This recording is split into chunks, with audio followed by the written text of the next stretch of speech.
What's up guys, this is the Honest Outlaw here, and I've got something special for you today. I have a grail gun for a lot of people. It's a very famous video game gun and movie gun as well, the H&K Mark 23. You can find this in tons of action movies, tons of video games, and it was really made popular through media. It has a long following, a lot of fans, and a long history as well that we won't really get into too much in this video because this is a first shots video. And if you're new to my channel, this is where we take it right out of the bag, take it right out of the box, whatever it comes in, and shoot it on the range for a little bit and give you my first impressions before we put 1,000 rounds through it to do a total review, and that would be where you get all your details and fun stuff. I'll give you the cliff notes here real quick. This is a .45 caliber pistol, double single action. It has a safety and a decocker. It has a European style mag release because it is a European style gun, coincidentally.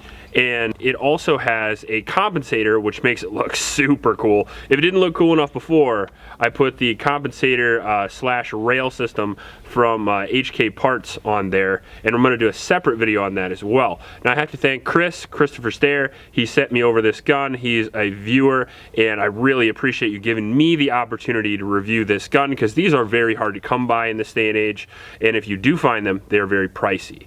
So this is a .45 ACP double stack. I believe it holds 12 rounds in the magazine. Yep, 12 rounds in the magazine, and we have 2 magazines to play with here today. So I'm pretty excited about this gun.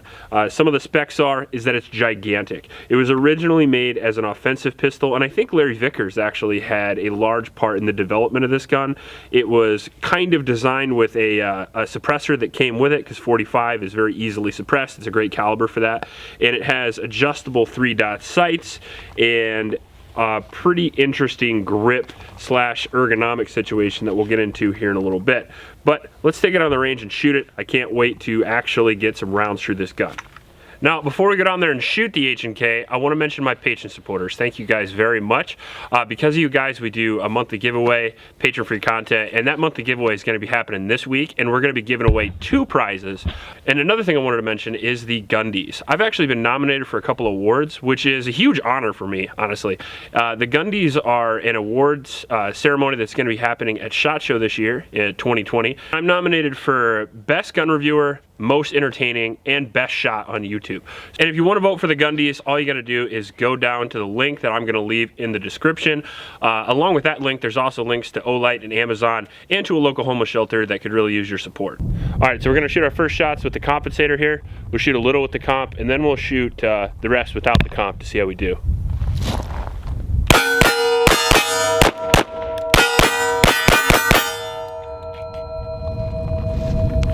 She moves.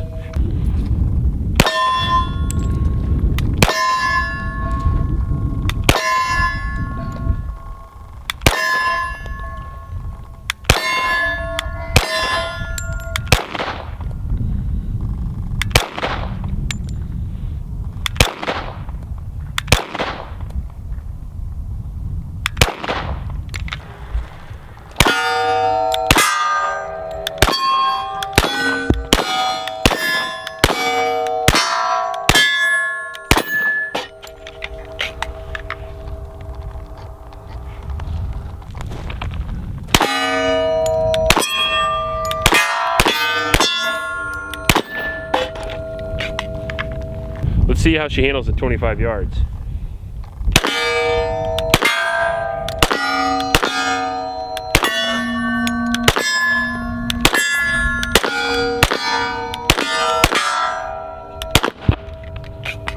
Pretty favorably for a big girl. Good Lord. All right, so now we're back here at 50 yards, and so far, as far as accuracy goes, it's a little iffy. So we'll see. We'll see how we do.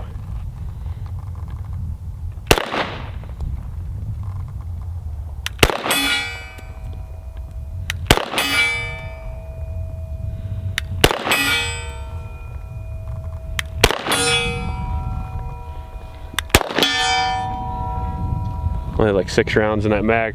I'm running low on 45. 45 is not something I stock a bunch of, so I only had 200 rounds to start today.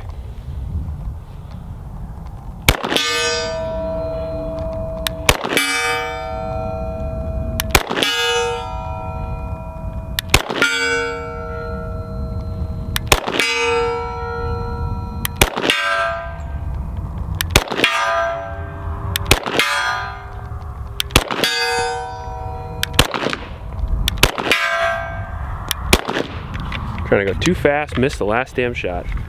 Well, so far it handles okay. I mean, the trigger's good. It's no 1911, I'll tell you that. And as far as the ergonomics go, this is a cool gun. Don't get me wrong. It looks cool, it's in tons of movies, but there are some downsides to actually shooting the gun in real life, which a lot we'll get to in the actual review. But the one I'll get into right here is gonna be the grip.